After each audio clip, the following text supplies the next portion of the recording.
words. That's all it takes. 6 words, and a child's entire mathematical future can shift direction. They sound reasonable.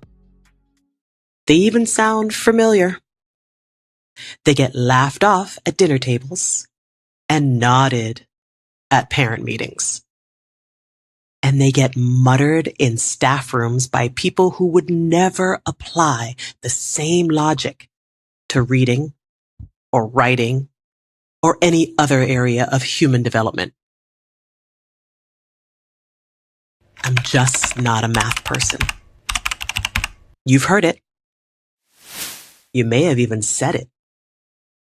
And when you said it, nobody flinched, because we have decided as a culture that this is an acceptable thing to believe about yourself. That mathematical ability is something you're either born with or not, and that the door of mathematics is open for some and permanently closed for others, and that the ones on the outside, they just need to find a different door. That belief is wrong. The research says so. The neuroscience says so. And this show is not interested in looking away from what it costs. Welcome to Show Me the Math Receipts. I'm Asali Smith, founder of Number Navigators, and this is our official episode 1.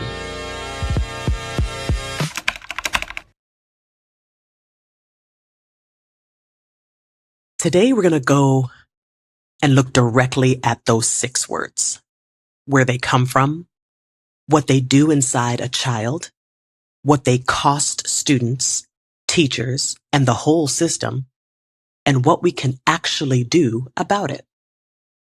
Let's get into it. Now, before we go deep, a quick joke, because joy always belongs here. Over to you, Josh. It's time for Math Joke of the Day. Parallel lines have so much in common. It's a shame they'll never meet. But I'm punching. All right, so let me tell you what the research actually says. This is an evidence conversation. Dr. Carol Dweck at Stanford gave us the framework that most people know. Fixed mindset versus growth mindset. A fixed mindset says ability is something you have or you don't. A growth mindset says ability is developed through effort and challenge.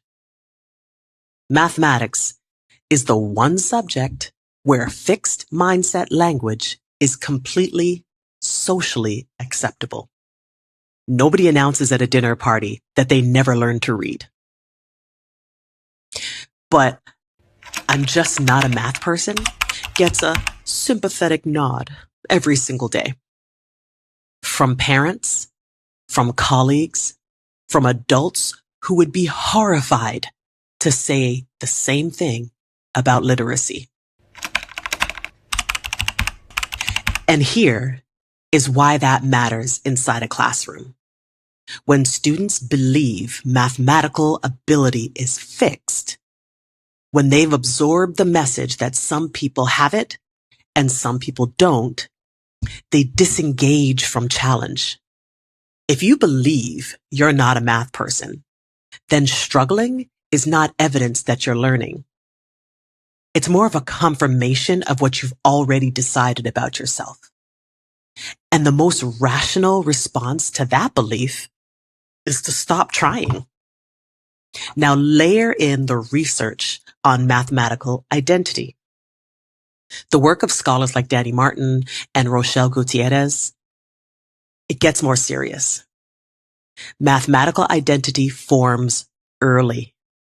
We're talking about elementary school. The messages children receive about who mathematics is for land before the content is even complex. A child does not need to be doing algebra to decide that math is not for them. They can make that decision in second grade, based entirely on how the adults around them talk about numbers. And those identity beliefs, they're sticky.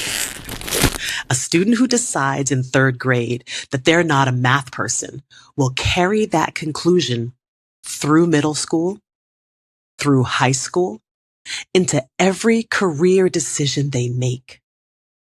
The phrase is not just a comment. It's a ceiling. And we keep installing it in children who had no say in the construction. There is also the transmission piece. When a parent says, well, I was never good at math either, to a child who's struggling, said warmly, said with genuine intention of making that child feel less alone. They're passing the ceiling down a whole generation. The intention is kind. The effect on that child's mathematical identity is real regardless. The receipt is clear. 6 words, decades of cost, paid by students who deserved better information. Now, I want to tell you about a moment that has stayed with me. I was teaching middle school mathematics, and I had a student, let's just call her Maya. She was sharp, she was curious, and she was completely convinced that she could not do math. This was a decision she had already made. She was not particularly interested in being argued out of it. I asked her once where that came from. Like, who told her that? She thought for a moment. She thought about it a little longer than I thought she would. And she said, nobody told me. I just figured it out. But when I asked more questions, gently, over time, what came through was a whole picture. Starting with a timed test in third grade where she froze. A unit in fourth grade where the class moved on before she was ready, and it made it very difficult for her to catch back up again. A comment from a well-meaning adult. That's okay. Not everyone has a math brain. It was said to protect her. It was said with such kindness and love, and it landed as a confirmation of everything that she had already decided about herself. Nobody actually told Maya that she was not a math person in one big moment. The message was assembled, piece by piece, across years by a system that never actually intended to send it. And that's how this works. That is why it's so hard to disrupt. There is rarely one teacher or one test or one conversation that we can point to. More often, it's accumulation, a pattern, small experiences that add up to a very, very large conclusion. And by the time that student walks into your classroom, your 7th grade room, your high school class, your college remedial course, they are already carrying a story about themselves alongside whatever areas of unfinished learning they might have. Until that story is addressed, the content instruction will only go but so far. Now, I want to speak to a few different people in this audience now because this looks different depending on where you're sitting. If you're a classroom teacher, the most important thing I can offer you is this. I'm just not a math person is a conclusion a student drew from evidence they were given. You, yes, you are in a position to give them different evidence through the daily accumulated consistent message that struggle means learning is happening. that mathematics is reasoning and sense-making, not speed and performance, and that you believe they are capable. And that belief is not up for negotiation, regardless of what they believe about themselves right now. That does not require a new curriculum. It requires presence and intention daily. If you're a math coach or an instructional leader, you likely see this playing out in teachers too, not just students. The teacher who quietly avoids certain topics because something about them creates discomfort they can't fully name. The staff room conversation that reveals a fixed mindset buried under years of professional language. Mathematical identity lives in your building beyond the student level. The way you talk about mistakes, about growth, about professional learning, that either reinforces or challenges the fixed mindset narrative. Worth examining, honestly.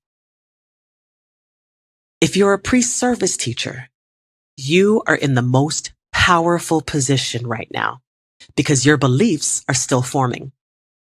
Before you design your first unit, before you write your first assessment or stand in front of your first class, figure out what you actually believe about mathematical ability.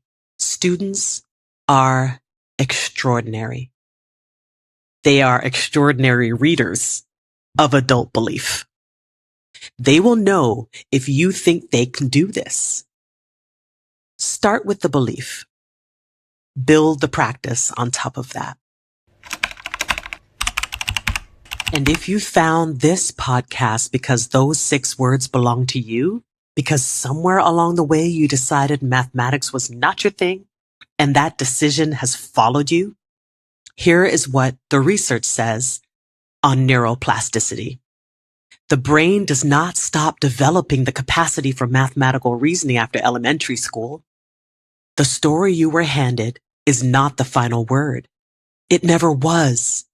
And the fact that you're here listening to a podcast about mathematics education tells me something about you that those 6 words never could. So here are your Wednesday morning receipts. 3 things that you can do this week, regardless of your role. 1, notice the language in your environment. How many times this week do you hear or say some version of, "I'm just not a math person"? From students, from colleagues, from parents, from yourself. Now you cannot change what you haven't noticed yet, so start here. 2, respond to the phrase when you hear it. Keep it simple. Keep it human. Something like, "I used to think that, and it turns out the research disagrees with both of us."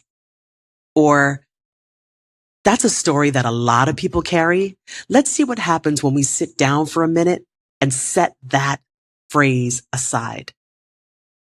You do not have to dismantle the belief in one conversation. You just have to introduce the possibility that it might not be true. And that is enough to start. 3, share this episode. Send it to a colleague. Send it to a parent who told their child they're not a math person last week, with the best of intentions. Send it to a pre-service teacher who is about to walk into a classroom for the very first time. This research doesn't help anyone just sitting inside your earbuds. 6 words. A ceiling built from good intentions and bad information, and a receipt that has been accumulating in students' lives, in their choices, in their relationship with their own intelligence for far too long. We're not fixing this in one episode, but the conversation has started, and that is the first receipt worth keeping. Next time on Show Me the Math Receipts, we're talking about speed, time test, mad minutes, the moment pressure moved into the math classroom and decided to stay, and what happens in a child's brain when that timer starts. Episode 2. You're going to want to be there. Subscribe so you don't miss it. Share this episode. Use the hashtag #ShowMeTheMathReceipts. I'm Asali Smith. This is Show Me the Math Receipts. Until next time, teach boldly, protect student thinking, and always keep your math receipts.